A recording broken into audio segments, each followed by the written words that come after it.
Good evening, this is Jason Lauer, Education 633 video blog talking about best practices. I chose 3 different articles that had different best practices for distance education or distance learning, and 2 of the references that I chose, the first one is Foster, Schertz, and Pepper 2014. They talked about the evaluation of best practices and online evidence-based instructional models. And something I liked about that article is they kind of rated different universities, and one of them was Northwestern University, where they had one of the higher ratings based on best practices for their e-learning, and they had evidence-based practice in their program, explanation of their concepts within their program. They had pre and post-test assessments. They had high-tech design for their environment, and then their usability was marked as easy.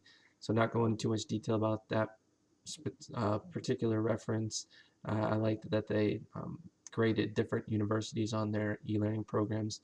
Another one that I looked at was Makani, Durkop, Dyson-Nick, and Blanford 2016, and they discussed the strengthening of the deeper learning virtual teams in e-learning, and they did a synthesis that determines the best practices. And one portion of that article that I found useful was they found that interactions with peers um, strengthened the e-learning environment, and when they were able to give peer feedback, they found that to be useful. So that was a good best practice for interacting with peers and getting feedback from each other.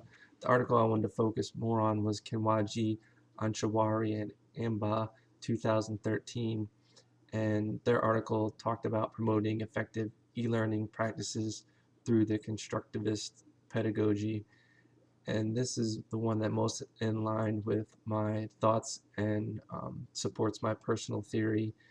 And some of the things they talked about was they explained constructivist um, approaches, which is more of a hands-on environment. And then they just expressed that interacting with the learning materials, when the learners are able to have a deeper understanding of the content versus listening to a lecture. So when they have hands-on, learners have hands-on and able to produce something, they learned a lot better than listening to a lecture. And they gave different options. They had a learner-centered design where the learner had the option of using like different communication tools or productive tools or multimedia tools. So I thought that this constructivist um, learner-centered or student-centered design was most in line and supported the personal theory that I have for distance education and e-learning environments.